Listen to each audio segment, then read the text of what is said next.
Salam guru penggerak. Perkenalkan, nama saya Gerhana Edi Tumanggor. Saya CGP angkatan 9 dari Kabupaten Dairi. Di sini saya akan memaparkan kesimpulan dan hasil refleksi pemikiran Ki Hajar Dewantara. Modul 1.1 Koneksi antar materi. Filosofi Ki Hajar Dewantara. Ingarso sung tulodo ing madya mangunkarso tutburi handayani, yang artinya di depan memberi contoh, di tengah memberi semangat, di belakang memberi dorongan.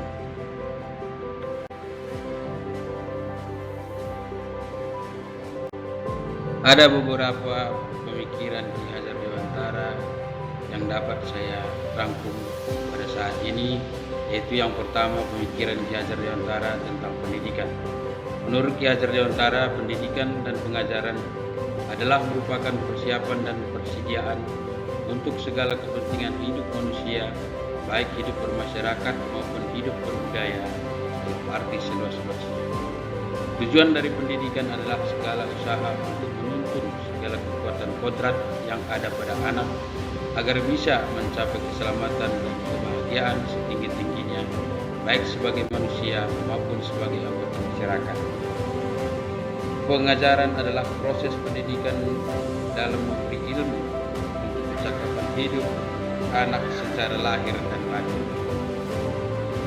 Pendidikan dapat menjadi ruang berlatih dan bertumbuhnya nilai-nilai kemanusiaan yang dapat diteruskan atau diwariskan.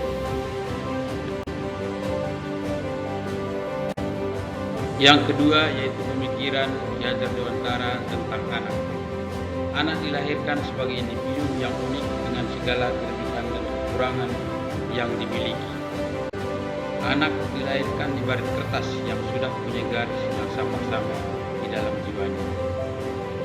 Menurut Ki Hajar Dewantara, anak juga diibaratkan sebagai tanaman yang dapat tumbuh sesuai dengan kodratnya, yaitu benih jagung akan tumbuh menjadi jagung, serta benih padi akan tumbuh menjadi padi. Tidak mungkin benih jagung akan tumbuh menjadi padi. Menurut Ki Hajar Dewantara juga mendidik anak harus memperhatikan kodrat alam dan kodrat zamannya.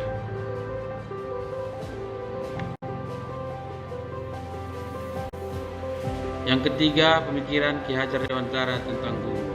Ki Hajar Dewantara mengibaratkan guru seperti seorang petani yang menanam serta merawat tanamannya hingga dapat tumbuh dan berkembang dengan baik dan akhirnya dapat menghasilkan. Guru juga dipandang sebagai penuntun kodrat anak. Guru juga disebut sebagai pamong pembelajaran yang bersifat membimbing dan menuntun siswa dalam mencapai tujuannya. Seorang guru juga harus bisa menghamba kepada anak, yang artinya dalam melakukan pembelajaran terlebih dahulu guru harus mengetahui karakteristik siswa serta apa yang dimaui dan menjadi bakat dan minat siswa dalam melakukan pembelajaran.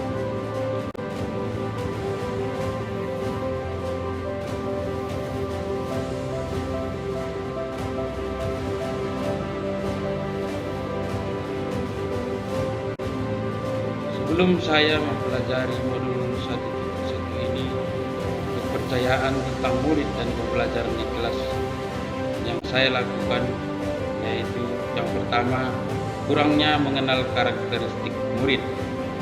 Yang kedua, metode pembelajaran yang saya lakukan di kelas cenderung melakukan metode ceramah hingga sering membuat suasana menjadi membosankan. Yang ketiga, penekanan pembelajaran hanya memandang aspek kognitif saja.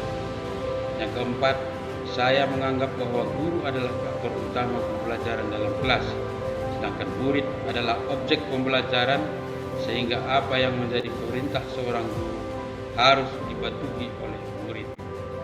Pembelajaran hanya bersifat mentransfer ilmu saja.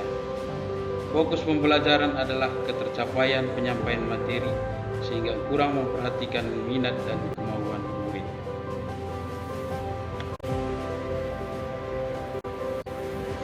Yang berubah dari pemikiran serta perilaku saya setelah mempelajari modul 1.1 ini Setelah belajar modul ini, saya menyadari bahwa pembelajaran yang saya lakukan selama ini tidak tepat.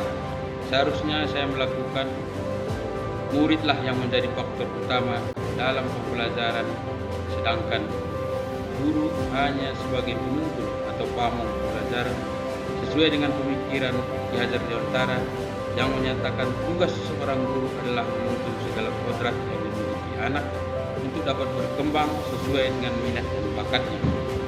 Seharusnya saya merancang pembelajaran yang menarik dan menyenangkan agar murid dalam mengikuti pembelajaran senang dan gembira. Misalnya melakukan pembelajaran di alam, bekerja dalam kelompok sesuai dengan minat dan bakat, serta belajar dalam permainan. Anak dilahirkan sebagai individu yang unik dengan segala kelebihan dan kekurangannya. Maka dalam pembelajaran kita seharusnya perlu mengenal karakteristik setiap murid agar kita dapat merancang pembelajaran sesuai dengan minat dan bakat serta kemampuan setiap anak.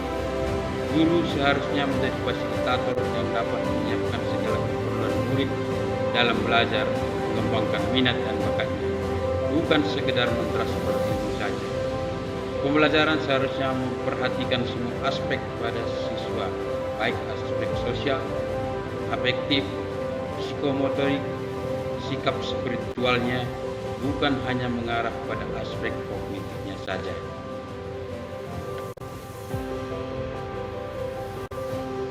Yang dapat segera saya terapkan lebih baik agar kelas mencerminkan pemikiran Ki Hajar Dewantara, yaitu yang pertama, merancang pembelajaran yang menarik dan menyenangkan serta berpusat kepada murid.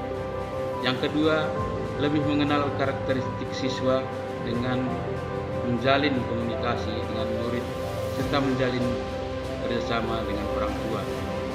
Yang ketiga, menerapkan pembelajaran 4K, yaitu kritis, kreatif, komunikasi, dan kolaborasi. Selanjutnya, menerapkan pembelajaran yang bersifat among, yaitu asih, asuh, dan asah. Dan yang terakhir, mengubah cara belajar yang lebih bervariasi, seperti belajar di alam, belajar berkelompok, serta belajar dalam permainan.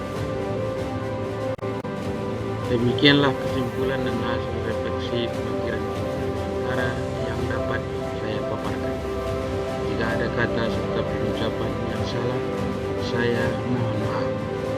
Akhir kata saya ucapkan sekian dan terima kasih. Salam.